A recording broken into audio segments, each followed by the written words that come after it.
Әкенің жаназасы өткеннен кейін үй іші бұрынғыдан да тыныш болып кетті. Бірақ бұл тыныштық жай тыныштық емес еді, бұл ішінде айтылмаған сөздер жиналып тұрған ауыр болатын. Жеңіл тәртіппен өтіп жатқандай, бір-біріне жылы сөйлеп қайғыны бөліскендей көрінді, бірақ әрқайсысының ішінде басқа ой жүріп жатты. Бұл үйде тек әке ғана емес, бір нәрсе бірге кеткендей еді. Ол бұрынғы бірлік. Кешке қарай бәрі дастархан басына отырды. Әдеттегідей әңгіме басталмады. Тек қысқа жауаптар, қысқа сұрақтар, бір-бірінен алыстап кеткен адамдар сияқты. Сол кезде үлкен ол ермек сөз бастады.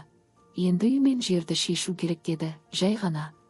Бұл сөзді бәрі күтіп отырғандай болды, бірақ ешкім бірінші болып айтқысы келмеген. Сол сәтте атмосфера бірден өзгерді. Қайғының орнына есеп кірді. Қарындасы бірден қарсы шықты. Әлі ерте емес пе деді. Бірақ даусында сенімсіздік бар, өйткені олда бұл әңгіменің бәрібір басталатынын түсінеді. Ермек сабырлы түрде бәрібір бір күн айту керек деді. Бұл сөз шындық еді, бірақ дәл осы сәтте ол ауыр естілді. Інісі де араласты. Әркім өз үлесін алу керек деді. Осы сөзден кейін бәрі ашыла бастады. Бұрын айтылмаған нәрселер біртіндеп шыға бастады. Сен бәрін өзің шешкін келеді. Сен әкемнің көзіне жақсы көріну үшін ғана жүргенсің деген сияқты сөздер айтылды. Бұл енді тек үй мен жер туралы әңгіме емес еді. Бұл жылдар бойы жиналған өкпенің шығуы еді. Әрқайсысы өз шындығын айтып отыр, бірақ ешкім басқасын тыңдамайды. Өйткені әркім өзін дұрыс деп санайды. Сол сәтте олар бір нәрсені байқамады. Олар мүлік туралы сөйлесіп отырмыз деп ойлады, бірақ шын мәнінде олар бір-бірімен соғысып жатыр еді. Және бұл соғыс енді басталған еді. Келесі күндері үйдің іші мүлде өзгеріп кетті. Бұрын бірге отырып шай ішетін адамдар енді бір-бірімен бөлек сөйлесетін болды. Әркім өз бұрышында, өз ойымен, бірақ бір нәрседе ерменді. Бірақ оның бұл жауапкершілігі бірте-бірте бақылауға айналды. Ол бәрін өзі шешкісі келді. Әке тірі кезінде де мен қарадым ғой бәрін деді ол бір күні. Бұл сөз басқаларына ұнамады, әсіресе інісіне, өйткені ол өмір бойы өзін көлеңкеде қалғандай сезінетін. Сен қарадың деп бәрі сенікі болмайды деді ол ашуланып. Осы сөзден кейін олардың арасындағы бұрыннан бар шиеленіс анық көріне бастады. Бұл тек жер туралы емес, бұл бала кезден келе жатқан әділетсіздік сезімі еді. Қарындасы да араласты. Маған да тең бөлу керек деді. Оның даусында қорғаныс бар, өйткені ол өзін бұл үйде әрдайым қонақ сияқты сезінетін. Енді алғаш рет өз орнын талап етіп тұр.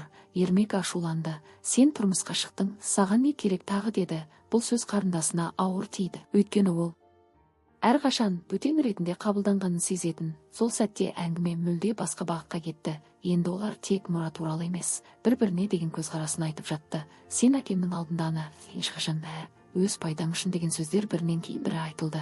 Бұл енді тоқтайтын жерден өтіп кеткен еді. Әрқайсысы өз жарасын қорғап жатыр, бірақ оны сөзбен жаралап жатыр. Кешке қарай бәрі шаршады, бірақ ешкім кешірім сұрамады. Тек үнсіздік орнады. Бірақ бұл үнсіздік бұрынғыдай тыныш емес, бұл соғыстан кейінгі тыныштық сияқты еді. Әрқайсысы өз бөлмесіне кіріп, есікті жауып алды. Бірақ бұл есіктер тек бөлмен емес, олардың арасындағы жауып тастаған. Енді ешкім бір қадам артқа шегінгісі келмейтін еді. Уақыт өткен сайын бұл жай ғана сөз таласы емес, нақты бөлініске айналды. Ермек өз жоспарын жасап, құжаттарды қарастыра бастады. Ал інісі қарсы тарап болып шықты. Олар енді бір үйдің ішінде емес, екі жақ сияқты өмір сүре бастады. Бір-бірімен сөйлеспейді, тек басқа адамдар арқылы хабар жеткізеді. Бұл жағдайды сырттан көрген адам жай ғана мүлік дауы дер еді. Бірақ шын мәнінде бұл әлдеқайда терең еді. Бұл жылдар бойы жиналған реніштің жарылысы болатын. Bir күн інісі ашық түрде мен келісімге келмеймін деді. Оның даусында ашу емес, шешім бар еді. Ермек те шегінбеді. Онда сотта шешеміз деді суық түрде. Осы сөзден кейін бәрі тоқтап қалғандай болды. Бені бұл еншідегі әңгімес ресми соғысқа айналғанын білдірді. Қарындасы екі ортада қалды. Ол ешкіммен толық келісе алмады. Бірақ ешкімнен де толық бас тарта алмады. Ол бір күні жылап отырып, біз не істеп жатырмыз өзі деді. Бірақ ешкім жауап бермеді. Өйткені әрқайсысы өз шындығымен айналысып жүр. Уақыт өте олар біріне бөтен болып кетті. Бұрын бірге күлетін адамдар енді бір бөлмеде отырса да, бір-біріне қарамайды. Әкенің үйі енді жылылық емес, керісінше ауырлық беретін орынға айналды. Ең ауыр сәт бір күні олар әкенің бөлмесіне кіргенде болды. Бәрі бұрынғыдай, ештеңе өзгермеген.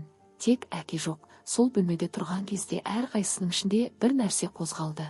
бірақ ешкім оны дауыстап айтпады, өйткені ашу әлі де күшті еді. Бірақ дәл сол сәтте бір шындық анық болды: бұл үйді бөлісуге болады, жерді де бөлуге болады, бірақ бір рет бұзылған қатынасты қайта құру оңай болмайды, және олар сол шекарадан өтіп кеткен еді. Міне 4 бөлім финал сол стильде. Сот күні келгенде бәрі ресми түрде шешілгендей болды. Қағаздар, қолтаңбалар, заң бойынша әділ бөлінген мүлік, әркім өз үлесін алды.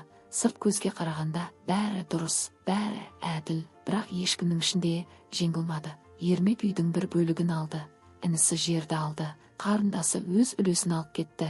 Бәрі тарады, бірақ бір нәрсе сол жерде қалды. Ол бұрынғы байланыс. Енді олар бір-біріне тек туыс ретінде ғана емес, бөтен адамдар сияқты қарай бастады. Уақыт өте әрқайсысы өз өміріне кетті, бірақ арадағы қатынас суып кетті. Бұрынғыдай жиналу, бірге отыру деген мүлде жоғалды. Бір күні Ермек ауылға қайта келді.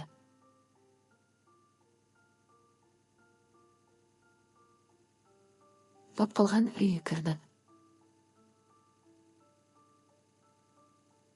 Істелін бетін ұрақ келді.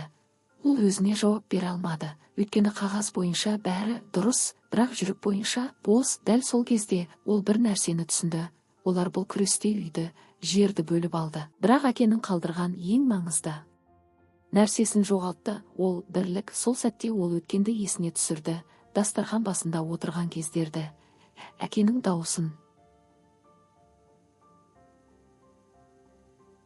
бірге күлгенін. Ол кезде ешкім ештеңе бөлсе, қазық бірге ештең жоқ. Сол ой оны ауыр соқты. Бірақ енді бәрі кеш еді, өйткені кейбір нәрселерді қайтару мүмкін емес. Сол күні ол үйден шыққанда артқа қарады. Бірақ бұл жолы үйге емес, өткенге қарап тұрғандай болды. Және алғаш рет ол түсінді: олар мүлікті емес, бір-бірін жоғалтқан еді.